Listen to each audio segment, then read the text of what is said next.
Greetings, dear viewers. This is Pixel Dungeon. It is a roguelike game for mobile devices, so things like phones and tablets and such, and I am currently playing it on an Android emulator for the PC, thanks to AwesomeMattG. There's a link to his channel in the description for showing me this emulator. It's called BlueStacks.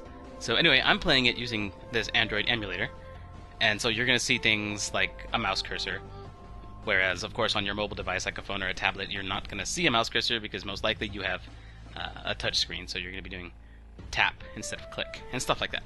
So that's the deal here. I'm also playing in landscape rather than portrait, but on your mobile device you're probably going to want to play on portrait because the buttons are easier to access like that. In any case, Pixel Dungeon is a free game, not free to play. There are no microtransactions here.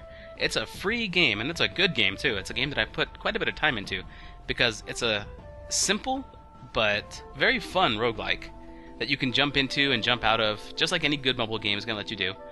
So you can play it literally for seconds at a time if you want to, or you can dive right in and play for a long time. So it's a really versatile, really good game, and it's just robust enough to keep you playing for many hours if roguelikes are kind of your thing. There is a donate button here, so if you do decide that this little stack of coins that is the donate button, if you do decide that the game is worth supporting the developer, of course you can voluntarily donate some money over to the devs way. But once again, the game is free. That is completely optional. And there are no microtransactions, so it's the full game. In any case, I'm going to jump right in. I'm going to hit play. You can play as 4 different classes. You can start off playing as 3 different classes, and of course, being different classes, they have different things that make them unique. I'm going to click on the info button for the warrior here, and I'm going to go through each of the classes as well. And you can pause and read that. I'm not going to read it out loud. But we're going to be playing as warrior this time around. So there's the warrior, and here's what the mage can do. Again, you can pause and read that if you like. You can also start as the rogue. There's the rogue's description. And then the 4th class is the huntress, but you have to unlock the huntress. There's her description, and as you can see here it says to unlock this character's class, slay the 3rd boss with any other class. So as soon as you get far enough in the dungeon with any of the first 3 classes, you unlock the huntress, and then you can play as her. We're going to be playing as a warrior. As we can see here, I have a game that I can load, but that was just to make sure that everything will record, do a quick little test, all that stuff. So we're going to hit new game. And it says yes. It says, do you want to start a new game? Your current progress will be erased. So we say yes. Start a new game. The dungeon lies right beneath the city. Its upper levels actually constitute the city's sewer system. Being nominally a part of the city, these levels are not that dangerous. No one will call it a safe place, but at least you won't need to deal with evil magic here. Alright, so this is a roguelike game. The levels are procedurally generated. It's going to be a different run every time. And we will explain the layout as we go along here. We see a sign, so we'll go ahead and tap that. Don't overestimate your strength. Use weapons and armor you can handle. You do have a strength value for your character, so we'll click on this, and we can see how much strength we have. 11. Now, strength has nothing to do with your physical damage, except that your strength value determines what kind of weapons and armor you can equip. So you want a higher strength so you can use stronger weapons, but strength is not a variable that adds to your damage, per se. It just determines what kind of equipment you can use. So anyway, we can see that. I'm going to step over here and uncover this little tall grass icon thing, this little part right here. And we're going to move into this door. I like to check all the doors first. Oh, look, there's some food. That's very important. Let's go ahead and open up our inventory so I can show you this. We can see here, these top 4, this first row is what you have actually equipped. And we can see here I have a short sword, and the little number in the top right shows you how much strength you need to use that item. We know that our warrior has 11 strength, so you need 11 strength to wield this short sword. We're going to click on the short sword, and you can see that. And you can read that description if you want. You can pause and read it. We've also got this cloth armor, which provides basic protection. And you need 9 strength to wield that. I've also got these darts right here, and these are ranged weapons. I've got 8 of them, as you can see in the top left of the icon, and you need 10 strength to wield those. And we've got 1 ration of food. Your character will go hungry, so finding food is very important in Pixel Dungeon so that your character does not begin to starve. And we've got 0 gold coins, so that's what's in our inventory right now. We've also got like a little hot button right here where we have our darts already equipped. So if I click on this and then I choose a direction, your character will throw that dart. If he misses, the dart will just lie there. So we'll go ahead and pick up the food and the dart, and you can see there, just by tapping on the items, your character will run up to them, pick them up, and they'll automatically go into the inventory. And the text down here, this is a little log. It serves as a chat log for NPCs, sort of, and as well as a log of everything that's going on, so you can always go back and look at what's happening. So it's good that we found some food early, and we're going to continue progressing through the dungeon now, uncovering things as we go. Alright, so we found a little dewdrop. Sometimes as you're running through this tall grass, these little dewdrops will fall. And if you click on one of those, actually, let's do this. I'll show you these buttons now. The question mark here is the examine button. You'll tap that, and then you'll tap on something that you want to examine, and it tells you what it is, a crystal clear dewdrop. And I'm going to elaborate on that a little bit. If you run over that, if you tap it and pick it up, it'll restore 1 hit point. We have full health, as we can see up here in the red bar, so I'm going to skip it for now, in case I need to come back later. And there is a sleeping rat. So we can try and sneak up on him. Warriors aren't very good at sneaking. I got close enough, but he woke up. Now, whenever you want to attack an enemy, you can tap on the enemy. Oh, we one-shot him, and that'll kill him. But I'll show you a different way that you can attack later. So there's a key in this room. We can continue progressing throughout the level. Alright, so now you can see we've already... Well, let's go ahead and open up this locked door real quick. Ooh, okay, so this is a particularly menacing-looking room, isn't it? So if we need to get an idea of what's actually going on in here, like we don't know what this is. If you see something you don't know what it is, it's a good idea to hit this examine button. This does not take up a turn or any time or any resources. It's good just to know what's going on. So you'll click on the examine button, and then you'll click on something like this statue with the glowing eyes. An animated statue. You would think that it's just another ugly statue of this dungeon, but its red glowing eyes give itself away. While the statue itself is made of stone, the grim spear it's wielding looks real. The animated statue is passive. Now, you can try your luck attacking the animated statue to get the grim spear. Now, these animated statues will not attack you. They are passive. You can just leave them alone. As long as you don't strike them, they won't hit you. They're very strong. I don't recommend hitting them at level 1. I recommend just leaving them alone. And if you really want that grim spear later, you can come all the way back to level 1, take this guy down, and take that grim spear in case you haven't found any other better weapon by that point. So it's actually kind of useful. And these are statues as well. These are just normal statues. You can see here. Someone wanted to adorn this place, but it failed, obviously. So those are normal statues, and you can examine things like that. We've actually gone a little bit into the dungeon here, and sometimes you want to look back and see where you've been. You can just drag around on the screen and see things like this. There is no map in this game. The level layout itself serves as the map. If you zoom out and in, which I'm going to do now, you can see that the level layout itself serves as the map. And you can actually navigate like this. Like if I wanted to run all the way over here, I would just click there and my character would begin making his way all the way there. But we're not going to do that. We're going to zoom back in. And on your mouse, on your phone or tablet, you would either pinch or spread your fingers over the screen to zoom in or out. Obviously, you guys are probably familiar with that mechanic. How to zoom in and out on your phones. You probably do that quite a bit in other apps and stuff like that. Alright, so here we have a room with a couple of scrolls in it here. And we've got that rat here. He's going to come and attack us. Alright, so here's a good example of when you would want to use this wait button down here on the left. If I made a move down here to move into melee range to attack the rat would get the first hit on me because his turn would immediately be to just hit whoever's next to him or hit me. And I don't want to do that. Instead, I want him to close the distance, so I'm going to hit wait. That waits 1 turn, that gives the rat a turn. He gets into melee range, and now we get the first hit. Now you've got this button down here in the lower right, and that's really useful because on a small screen like a phone and on some tablets, it might be difficult to tap a small enemy like this in a small little area, especially if you're zoomed out. To attack a rat like that would be very difficult. Well, not very difficult, but might be difficult on a very small screen. So you could either zoom all the way in and then tap him to attack, or this button remains the same size and is consistent. This button down here on the right, no matter what your zoom level is, and you can attack the closest enemy that way. So I'll click on that. He gets a hit off of me for 2. Click on that again. We hit him for 7, and he's down. So that's the button you're probably going to want to use for most of your combat. And now we'll pick up this scroll of Rido, as we can see right there. It's a scroll of Rido and a scroll of Ingvi. Open up our inventory, and we can see 2 new items here. They are unidentified, which is why they've got that purple backdrop. If we click on it, it tells you Scroll Rido, and the parchment is covered with indecipherable writing and bears a title of the rune Rido. Who knows what it will do when read aloud? And the same thing for the scroll Ingvi, says the same description. We don't know what these scrolls do. We have to read them first, or use a scroll of identify on them to determine what they do. And I'm not going to do that just yet. It's a good idea to do that early, once you get them, but I'm not going to do that just yet. I will begin moving into the next room. I'll show you when I normally do stuff like that. Also, whenever the hallway terminates in like a shape like this, sometimes I like to use the search option. I'm most likely not going to find anything here. In fact, I'm almost guaranteed not to find anything here. But it's good to search walls sometimes, and if you click on this little search button, or tap it, you'll see that it searches everything around your character for hidden doors and traps and stuff like that. And there's no chance of failure. If you search on a square that has something hidden, you're going to uncover it. So don't think that you can miss something. Like if there was something right here in this square, and I hit search, that would be revealed, definitely. There is no chance of missing that. So, we're going to keep exploring the dungeon here. couple of doors. Oh, there's a rat right on the other side of this door. He dodged my hit him for 7, he hit me for 3, I got him for 8. And now we can pick up this dewdrop. Notice how the dewdrop dropped at my feet, and you can't really see it underneath your character. But this little blue button up here will tell you what's on the tile that you are also on, so you can click that to pick it up. Restore 1 hit point.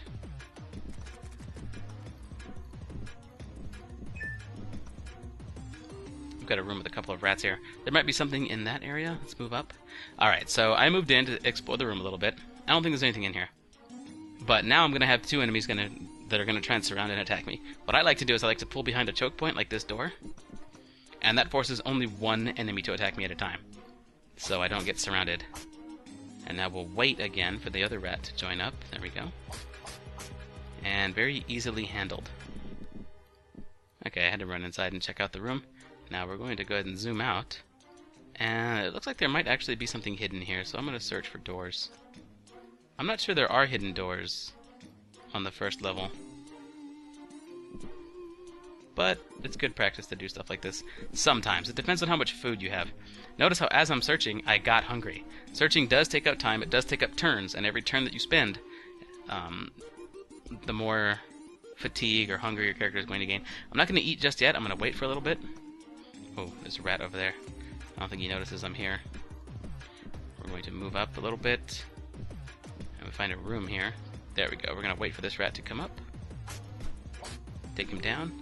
Ah, there is a pile of bones here. Skeletal remains. This is all that's left from one of your predecessors. Maybe it's worth checking for any valuables. So if you do this, and I'll go ahead and gamble. Let's go ahead and do it. Okay, so he dropped a potion. We're going to pick that up. It is a Bestier potion. There's a chance that a monster will spawn whenever you do that. A wraith. So it's a little bit of a gamble, and they're kind of difficult to take out if you don't have a good weapon. Sorta. I mean, there are ways to deal with them, but we're not going to face one here. Alright, so let me show you how I like to identify things. Now that we're done with this level, and you can tell because there are no other doors to go into or anything like that, and we're going to go to the next level of the dungeon, which is downstairs here. What I like to do is I like to find a spot of water near the end of the dungeon. We're going to run all the way over to that spot of water, just like so. And what I'll do is I'll stand in water, and I'll drink an unidentified potion. We have no idea what this potion does. This flask contains a swirling Bestier liquid. Who knows what it will do when drunk or thrown? So I'm going to drink here. And it says you've stopped sensing any smells, and now we've got this little icon right here. So if I click on this, if I click on my portrait up here and I go to buffs, we can see here I am immune to gases. So what kind of potion was this? Well, if we go to stats and then catalogus, or whatever that is, you can see it's a potion of purification. And as you find different colored potions, you're going to learn what they do by either throwing them and seeing what they do, which doesn't always yield a result, or drinking them and seeing what they do. But as we can see here, there is a potion of liquid flame possible. So if I drank that Bestier potion and it turned out to be a potion of liquid flame, it would set me on fire, which is why I like to be standing in water whenever I drink any unidentified potions. In case it sets me on fire, it immediately puts me out. I don't take a lot of damage. Also, if it's a potion of toxic gas, then it'll fill a room with toxic gas, and that'll deal damage to me. But then I could just jump downstairs real quick and get away from the damage, or even out of this door and get away from the damage. So it's a good idea to find a spot similar to this one. There are disadvantages and advantages to reading scrolls at the end of a level and reading scrolls at the start of a level. I won't go into that right now. That's kind of advanced. I'm just going to say we're going to read these now. Ooh, okay, so Rido, the scroll Rido, it says you are blinded, and we got a blind debuff up here. We can see buffs, blinded, and we can see that the circle of light around our character is vastly diminished. We can see we are blinded here. And in the catalogus, we can now also see that Rido is a scroll of Psionic Blast. So that'll wear off, the blindness will wear off. And we don't want to be running around the dungeon blind, so let's go ahead and read this scroll now. Oh, you can't read a scroll while blinded, obviously. Okay, so we can hit wait 3 turns, apparently at this time. And the blindness effect goes away, so we'll go ahead and read the scroll now. Ah, it's a scroll of magic mapping. Okay, the scroll of magic mapping would reveal any unrevealed rooms and the entire layout of the level, including any traps and hidden doors and things like that. And that's one of the reasons I say it's useful to do it either at the start of a level, which would be here. See, if I had used that scroll of magic mapping here, the whole level layout would be revealed, and we can just wander around freely, picking up everything in the level. But if you read things at the end, because we can see here, if we go into the journal, sorry, not the journal, but the journal is kind of useful. It tells you where you found key things in the dungeon, the animated statues on level 1, for example. So that's a good little useful tip. But, what are we looking at here? Well, you can see that there is possible a scroll of challenge. What that does is it taunts every monster in the level to come attack you. Now, if you read scrolls, if you identify scrolls at the end of a level, then obviously a scroll of challenge isn't going to do very much. It's not going to cause you very much harm, because there are not a lot of monsters in the level after you've completed it to come and attack you. But if you do a scroll of magic mapping at the start of a level, then you get that advantage from there. So it's kind of a 50-50 sort of thing. Alright, so now our character is starving. So I'm going to open up my backpack. I'm going to hit the ration of food and hit eat. And that will feed our character. The hunger debuff is gone, so we've got a rat here. Let's go ahead and take him down. Pick up this food. Let's see if we can get a wraith to spawn. Alright, so I opened up, I searched those skeletal remains, and if we use the examine button on this wraith, it tells you what the wraith is about. Now, they're hard to hit. So he evaded that attack. But not that one. Okay, so normally you'll take a lot of swings with the normal weapon before you'll actually hit a wraith. But he dropped something, a short sword. Now, we don't know what this one is, and the red means it's cursed. You can feel a malevolent magic lurking within short sword. It might not be cursed, but it might just be evil. Whatever. Either way you want to look at it. I use cursed because they used that in Dragon Warrior, I believe, the original one. But evil is also, I think this game uses that term. Whatever, it doesn't really matter. Malicious magic, we'll put it that way. So we don't want to use that, but it is still unidentified, which is why there's a question mark. We don't know what it is. We don't know what kind of sword this is. But because we can sense evil in it, we're obviously not going to equip it. We can sense malevolent magic. So let's go ahead and look through all these doors. And there's a treasure chest in this room. Oh, glowing scale armor. Scale armor of bounce. I don't really like the bounce effect. We don't want to do this. See, probably this armor is too heavy for you, and it is inscribed. Potentially, this takes 15 points of strength to use, and we've only got 11. So every item has a strength. Every equipable item has a strength value, except for rings, that you can use, that you can see whether or not you can use them. And we're not going to touch that scale armor. We're not going to touch anything until we've identified it, really. So we're going to just hold on to that for now. What did I just pick up? Picked up another scroll. I'm going to go ahead and read the Ice Has scroll here. Well, there's that scroll of challenge. So that just challenged every enemy in the level to come and fight. So what I want to do is I want to pull into a room and just wait for them to start showing up. They're all going to come into here. I'm just continually clicking wait right now to see if any enemies show up. There's a rat. Let's go ambush him. We'll zoom in. There we go. Apparently there weren't very many enemies. Oh, here comes another one. No problem. Not a lot of strong enemies on levels 1 and 2, so it wasn't too much to worry about. We don't have any keys yet, so I can't open that locked door. Let's go ahead and pop this guy. Alright, I just hit level 2. You are now healthier and more focused. It's easier for you to hit enemies and dodge their attacks. That doesn't mean I've gained another point of strength, though. We still have to find strength potions for that. This here is a null. We just took him out. He's kind of basically just a stronger version of a rat. Kinda. So let's get moving. Oh, that's an albino rat. Those are kind of dangerous. Okay, I'm also hungry. Those can cause a bleed effect. But it looks like we killed him before he got his bleed effect off. That's good. We sustained very little damage from that. And now we have found this dew vial, which is very useful. If you have full health and you pick up a dewdrop, that dewdrop will go into this dew vial.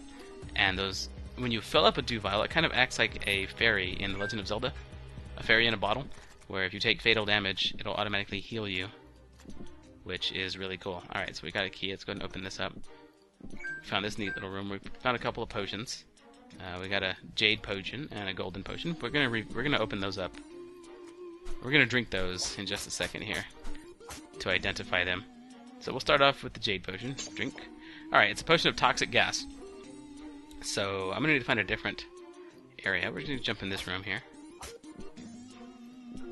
Some of the gas seeped into this room, but it fades out because this is not the source of it.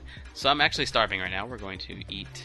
Oops, not the ice cap seed. The seeds are pretty cool. We'll get more into those later. I'm going to eat this ration of food and pick up this dew vial. So I'm healed because I'm a warrior. Warriors get healed by eating food, and we're no longer hungry. I searched the end of this hallway to make sure we're not missing any doors. You saw a hidden door reveal earlier. That's what that chime was that you heard. You do have a passive perception bonus, or a passive perception stat.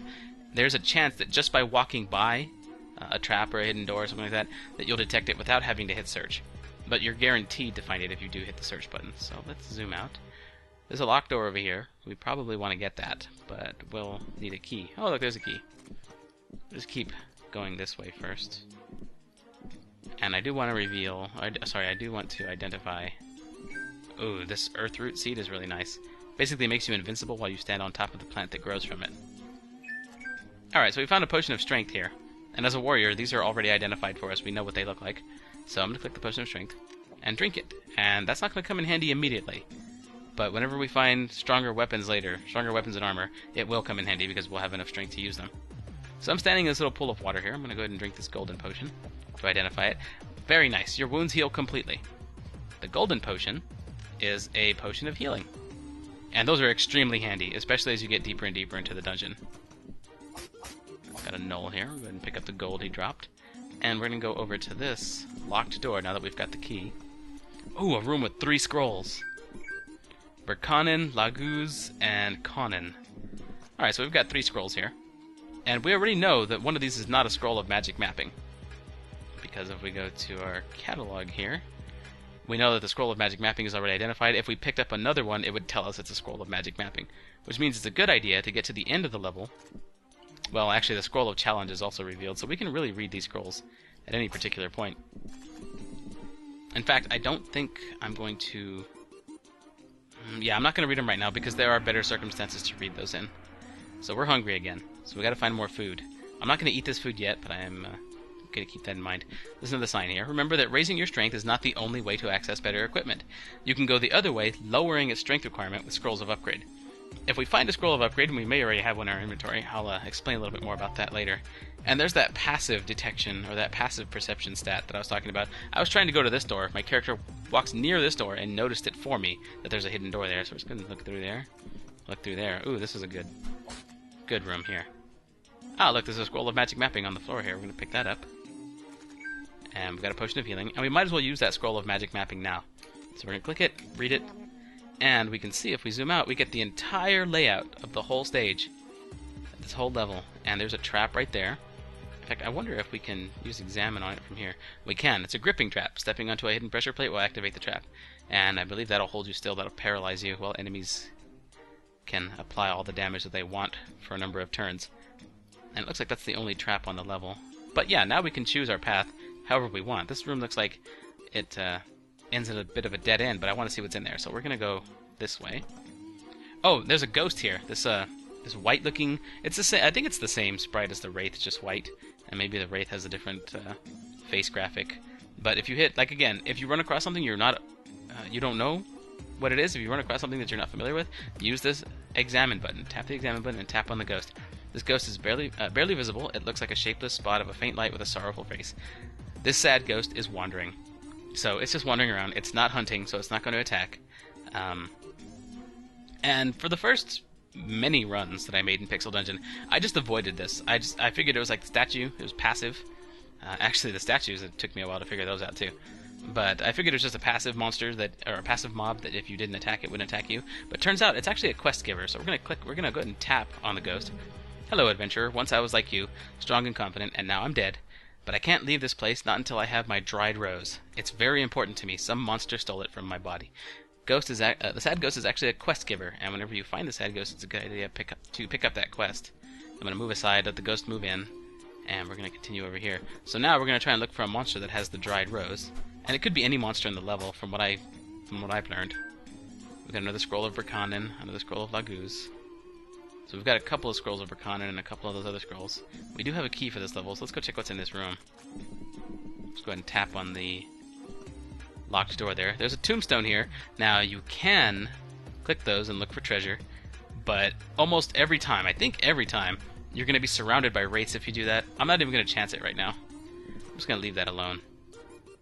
And for the rest of the level, let's just head into...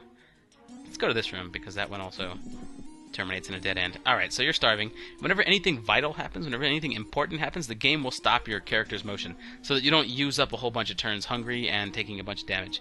So it says you are starving, so I'm going to open up my pack, and I'm going to eat this food. We are no longer hungry, and this little button has appeared, which is really useful. It's a really good UI design choice by the developer of this game. See, I got stopped right here because something happened, and the game needed to let me know. So you would think that you would now have to zoom out, go back here, and then click here again to get to continue going where you wanted to go. But you don't have to do that. You can just click this blue button, this blue arrow, and your character will continue on the last directive he was given. I am now stopped again because of this monster. And this is a crab. What's he called here? Sewer crab. Yeah, they're actually pretty quick. They get 2 attacks, I think, or 2 moves. To your 1, usually. So we're going to attack it. They're actually pretty tough as well. They can deal a good amount of damage, and they have a lot of hit points. Which is leveled up here. And once again, we'll just tap that blue arrow button to continue on our directive. There's some food. That's a different kind of food. It's a pasty. This is authentic Cornish pasty with traditional filling of beef and potato. So we've got another crab here. Let's go ahead and pull back. Pull back 1 step. Oh, do I have a potion of healing in here? I think I do. Alright, yeah. In case I need it, we'll use that. Oh, I just dealt 0 points of damage to it. 10. Ooh, okay, barely. And he dropped mystery meat, which is useful. You don't want to eat it as is. That's raw meat. But if you find a fire trap, you can throw that on the fire trap to cook it, or if you find a fire wand, you can do that. All kinds of cool stuff. So we're going to pick up this food. So now we're not out of food anymore. Alright, so we're sort of in trouble because we have very low hit points right now. And this is a good way to restore it. We've got a healing potion. I don't know. Let's see what we can do. Let's keep moving. There's another. Alright, so what I'm going to do is I'm going to run back here. And I'm going to start reading some of these scrolls. I'm hoping these are scrolls of upgrade. So we're going to try the scroll of Berkanen. Read. Okay, the scroll of Berkanen is a scroll of upgrade. So I'm going to upgrade my weapon. So my weapon is now made better. It's now a +1 weapon. Notice that whenever I upgraded it, its strength requirement went down by 1 point as well. And this is what that sign was talking about earlier. If I had a weapon that took, like, 14, or what is my strength right now? 12. Let's just use the defaults of 11 and 10. Let's say I had only 10 strength and I needed to wield this short sword. I could either drink a strength potion, or sorry, let's say I had 9 strength. I could drink a strength potion to bring me up to 10, or I could upgrade the sword to bring it down to 9, and then be able to wield it that way. So there's a couple different ways that you can bring weapons into your range. And I really want to see what this is about. So before we use the second scroll of upgrade on something, I'm going to see if the scroll of Laguz is... Oh, it is an identify scroll. That's great. So we're going to identify this. Oh, look. An item of level 3 acquired. Cool. Oh, nice. This is freaking wonderful. This is a great scale armor. Alright, I don't like the bounce glyph because it bounces enemies off of you, and that's just annoying for the whole game. Because an enemy will hit you, then they'll bounce back, and then you've got to adjust, and it's just really annoying. But you can't pass up scale armor that is +3 on level 3 of the dungeon. You just can't pass it up. You've got to equip that. So it's a good thing that we identified that. So I'll equip that now, and look, you can see nice, neat little graphic on your character now. So this kind of makes me pretty much invincible to most of the monsters in the first few levels, which is nice. Except for the boss. The first boss is kind of a jerk. Alright, so knowing that we've got that now, I'm going to... I don't want to upgrade the sword anymore. I want to leave it as +1, and I'll explain why later if we get a better weapon. So I'm just going to go ahead and use the scroll of upgrade on the scale armor again. So we've got scale armor +4. Now you see it absorbs up to 24 points per attack. Most things in the dungeon this early on aren't going to deal anywhere near that, so everything's going to be hitting me for 0 now, which is really good. We're off to a very good start here. And the reason I stepped back into this room to begin identifying scrolls is to see if I can get scrolls of identify and upgrade and better equip myself, which is perfect. Let's go ahead and read this scroll as well. This scroll emits a brilliant flash of red light. I'm not even sure what that actually does. Let's see. What is that? Terror? Yeah, it's a scroll of terror. That makes enemies around you flee. So, now, we don't have to worry about this crab at all. 0, 0, 0, 0. Basically invincible for right now, which is really good. This is a very strong piece of armor. Alright, so we've got a key. Let's go and open this. So we have very little to worry about now. There's a dagger. There's a shuriken. And again, these are unidentified. We've got an unidentified dagger here. And the shuriken actually doesn't need identifying, but it takes 13 points of strength to actually wield it. So we're just going to wait until we get a new strength potion to wield those. Kill that rat and move on. Alright, pick up another seed of earth root. Let's go ahead and zoom out and see what we're missing. We know we don't have to come back here because that's just a hallway that connects things, so we don't have to use up turns going all the way over there. And we don't have to use up turns going all the way around this way either. We can just go straight here. And here we have a rat and a gnoll.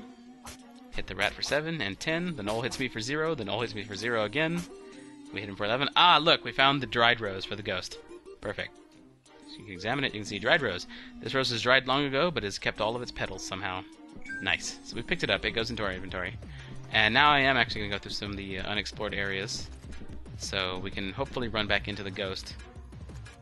And, nope. We'll stop that. Let's just go ahead and confront this guy. I'm actually surprised it hasn't bounced any monsters off of me yet. There's the ghost. Let's go ahead and click on the ghost. Yes, yes, this is it. Please give it to me, and you can take one of these items. Maybe they will be useful to you in your journey. You can choose the ghost's weapon or the ghost's armor. Obviously, we've got really good armor, so we're going to choose the weapon. Farewell, adventurer. We now have quarterstaff, and it comes identified already, so it's a +1 quarterstaff. We'll click on that. A staff of hardwood. Its ends are shod with iron. So it's a tier 2 weapon. Its damage is 8 points per hit. And because of our excess strength, the damage of your attack with this quarterstaff is increased. So I guess, yeah, strength does affect the damage that you deal. I hadn't considered that sometimes weapons will do that. I think most times weapons will do that. So yeah, anyway. Now one thing that you can do as a warrior, this is warrior specific, so not other classes can do this. The reason I didn't want to use another upgrade scroll on the short sword is because now that it's upgraded just once, you can reforge the short sword into another weapon. So we'll hit reforge. And we'll reforge it into this quarterstaff. There we go. So now it's a +2 quarterstaff. But if we had used another scroll of upgrade on the short sword, this would still just be a +2 quarterstaff. You don't get any more than +1 out of reforging, so it's kind of a waste to use more than one scroll of upgrade on a warrior's short sword. So you usually want to save the extra scroll of upgrade for a better weapon as it comes along. So we're going to equip the quarterstaff. And now we've got a decent weapon and really good armor. And this level is just about done. We can actually leave now because we've got the food from the level. We got a good weapon and we got some good armor. So let's delve into the next level here. We'll read this sign. You can spend your gold in shops on deeper levels of the dungeon. The first one is on the 6th level. We're on level 4 right now. Alright, so this is a pretty cool room. We've got a seed of sungrass here, which is really nice. We're actually starving. Let's fix that. Let's go ahead and eat the Cornish pasty here. Now this room has no doors, there's no way out, so you're going to have to search. One thing you can do is just move around the edges of the room and hope your character finds it on his own. And if that doesn't work, then you can of course use the search button over and over in different parts of the room there. So moving on. Oh, I stepped on a trap. There was a trap right there on this tile, and it's a trap of summoning, and it summons up monsters to attack you. I'm going to move back here and then hit wait. That way we only face one monster at a time. Dealing 17 points of damage with this new +2 quarterstaff. Alright, so there's a potion here, and I stepped on another trap, and that was a trap of alarm. And it emits a piercing sound that echoes throughout the dungeons. It works the same way as a scroll of challenge. So every monster on the level now is going to be coming toward this direction. And I'm fine with that. We are more than ready. And that's actually my phone going off. In the background there. So... you know what? I'm gonna go and check it. Hang on.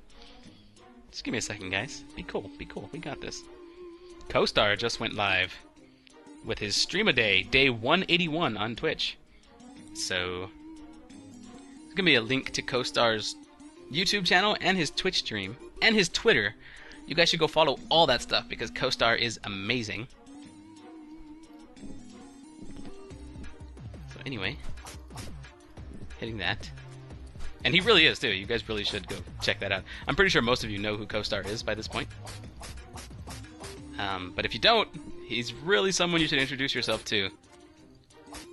Content creation deluxe, that guy. Alright, so... just clearing out this dungeon now. Oh, I stepped on another trap? What is that debuff here? poisoned. Stepped on a poison trap. Wow, we're just stepping on traps like crazy. And it seems that all the items that we want, like the potion and that food, were on traps. So poison is the only thing actually dealing damage to me right now. Monsters are not. So we found another scroll of upgrade. We're obviously going to upgrade our weapon next. Let's hit that. Read. Upgrade that so our weapon hits harder. Our armor is still doing us very well. And we are regenerating slowly as we move throughout the dungeon. There's another trap right there. What is that? Lightning? Summoning trap. That'll summon more monsters. You know what? I want the experience. You can see your experience bar up here at the top. See that? That orange or gold or yellow bar. We can go ahead and do that. Because monsters can't take me down anyway. Ooh, there's a golden key right next to a trap. I think that's a lightning trap because it's a little, yeah, it's a little darker blue. We don't want to step on that. That will deal damage. This level is filled with traps, isn't it? We just gained a level. That's nice. This is a pretty good run. Open up this door. Okay, so this is what that golden key is for. There's a room. If you find a golden key, then there's a room on that level somewhere that has two of these special-looking chests. And it can only open one. It's really a 50-50 chance whatever you get. And you just pick one, open it up. Ooh, there's a ring here. An agate ring, or an agate ring. We don't know what that is. Scroll of Identify. Let's go ahead and read the Scroll of Identify. And hit the ring. The new ring. It is a ring of herbalism +1, so we'll click on that. Ring of herbalism +1. This ring increases your chance to gather dew and seeds from trampled grass. Go ahead and equip it. You know, it's kind of a useful little trinket there. Seeds can be really useful in this game. I'm going to come up here and search just because. Okay. We'll zoom out. And looks like we've got just this hallway to head down. And I do like how zooming and clicking or tapping somewhere will let your character just run straight there.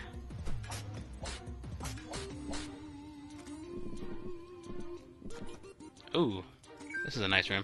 Scroll of Terror, Scroll of Identify, Potion of Strength. Okay, let's go ahead and use that. It's not likely we're going to find much better weapons or armor anytime soon, but the additional damage is nice. Alright, so now we're starving. Let's go ahead and eat this. And continue with the little blue arrow button. And move on to level 5. Actually, oh yes, this is level 5. Alright, we should really read the sign in here, because I want you guys to see this. Beware of goo, it says. That's what this sign says. Beware of goo. So level 5 is actually, well, I'll just show you guys. Notice how this is much different from other levels, and that there's just one long hallway, and it terminates in a dead end. It won't always do that, but if you hit search, you'll find a door here. And this is a boss room. There's the first boss. This boss actually gives me a lot of trouble a lot of the time, but I'm not usually this. Okay, I don't want to say not usually. It's not rare that I'm this well equipped by the time I reach this level, but it's not common either. I guess you would say it's uncommon that I'm this well equipped for this. So let me show you the best strategy that I've found in order to combat the goo. So the goo has an attack that will splash you with, acidic goo, and it'll start eating through your armor and dealing damage to you, but you can wash it off with water. So the best thing that you can do is fight the goo on a space where it is not on water, because if it's on water, it will regenerate hit points over time. But you are. So a space like this spot right here, if I stand right here, and the goo is right here, he's not regenerating because he's not on water, and I will be instantly washing off any of the splashed on goo that continues to deal damage. So you negate his healing ability and his damage over time ability, but he still has a really strong attack. So what I like to do is I like to use one of these seeds of Earthroot. Throw this seed to the place where you want to grow an Earthroot. When a creature touches an Earthroot, its roots create a kind of natural armor around it. You get vastly increased defense while you're standing on that one spot. If you move, you lose the defense, but you get vastly increased defense whenever you do something like this. I'm going to throw this right there, because that's the spot I plan to stand on whenever I'm fighting the goo. So I'm going to attract its attention by hitting my quick action bar here, my quick action button, and throwing a dart at it. See how it instantly regenerated that health, those hit points? I hit it for 1, I think, or something like that, and then it instantly regenerated because it's on water. And the goo says glurp glurp, and now it's going to come for me. I'm going to hit wait. I'm going to step through here. I'm going to hit wait again so that it can get near me. And now I'm just going to click on the Earthroot. And now we can see I've got here herbal armor. Very nice. So now I'm in a perfect spot to fight this thing. So I can just click it, hit it for 19, and now it says Goo is pumping itself up. That means it's about to do a really damaging attack. And if you're not well equipped, and if you don't have this earth root, that's going to hurt a lot. I'll hit it again, it dodged, it's still charging. I hit again, and now the screen actually shook when I took that hit. I'm not sure if it always shakes whenever you take a hit or not, but it dealt 0 points of damage because I've got really good armor, and I'm standing on earth root. I've still got this herbal armor. So that dealt nothing to me. He's still dealing 0. And now he's done. Boss slain. That's the best way to deal with the Goo. You have to get a little bit lucky in the first 4 stages of the game, the first 4 levels. You have to find some pretty good armor. You have to make sure you find some earth root. There are other ways that you can beat it, but this is by far a good example of probably the best way to take down the Goo. I didn't take any damage, and we just annihilated him. So he drops his key. Oh, and he also dropped this item right here, too. Lloyd's Beacon. Click on that in your inventory. Lloyd's Beacon is an intricate magic device that allows you to return to a place you have already been. We're not going to set it just yet. We're going to move on. And a little bit of a tip here for you guys. It's pretty easy to just run up to the door, unlock the door, and go to the next level. But before we do any of that, we're going to look around the room. And yeah, search the walls. Just run around the room. And if you don't uncover anything, run around a little more carefully and use the search button. And you'll find the Rat King's lair. So the Rat King is asleep here. So we click on the examine button. Rat King. This rat is a little bigger than a regular marsupial rat, and it's wearing a tiny crown on its head. The Rat King is sleeping. He's passive. He won't attack. But as you can see, he's got a lot of treasure in this room. I like to go ahead and go through the room, just opening up all the treasure chests before I collect everything. There's some leather armor right there. Oh, there's some scale armor right there. Sorry, some plate armor. I don't think it's going to be better than what we're willing. There's some tomahawks right here, too. They're pretty cool. We're getting pretty full on inventory, but there's going to be a shop coming up where we can sell a bunch of stuff. These tomahawks are pretty neat, but they require 17 points of strength to use. They are a ranged weapon. It looks like there's just one tomahawk, too, so kind of like the darts. We'll pick up all this stuff. Small amounts of gold scattered about. The Rat King's kind of a pack rat, no pun intended. And we can't pick up that leather armor, so what should we get rid of so we can pick up that leather armor? I know, we're going to go open up the door. There we go. Now the boss key is at our inventory. Pick this up, and you can talk to the Rat King. See, he gets alerted. He goes, "I'm not sleeping!" Click on him again. "What is it? I have no time for this nonsense. My kingdom won't rule itself." Talk to him again, he says the same thing. And again, says the same thing, and again, and again, and again. Okay, so as you move, whenever you move away, he'll start moving. You just wait, and he'll leave, and, you know, he'll go do his thing or whatever. I don't even think you can attack him. I've never tried. He dodged. He's leaving. This is my first time trying to attack the Rat King. I really have no beef against him, so I'm not going to throw any more stuff at him. But anyway, we can continue on to the next level, but I'm not going to. I'm going to leave it here. I'll end this particular session. And, yeah, I think I'll go ahead and make another video of this. I'll plan to. And we'll just continue this run, see how far we can get. Hope you guys enjoyed this. Once again, this game is on the Android market. I'm not sure if you can get it for iOS, but it's probably worth a look, because it is a fun game, and it's very much worth it. Thanks again to AwesomeMattG for showing me the BlueStacks emulator that lets me play this on my PC. And go check out his stuff. A link to his channel is in the video description. And a link to Coestar's information and all that stuff is also in the video description. So go check all that good stuff out. I'll go ahead and put a link to Matt's Twitter too. Just because, you know, as long as I'm doing stuff like that, might as well give everybody a little bit more exposure. In any case, I hope you guys enjoyed this. I had a lot of fun with it, and I do hope to continue with it. Thanks a lot for watching, and I'll see you next time.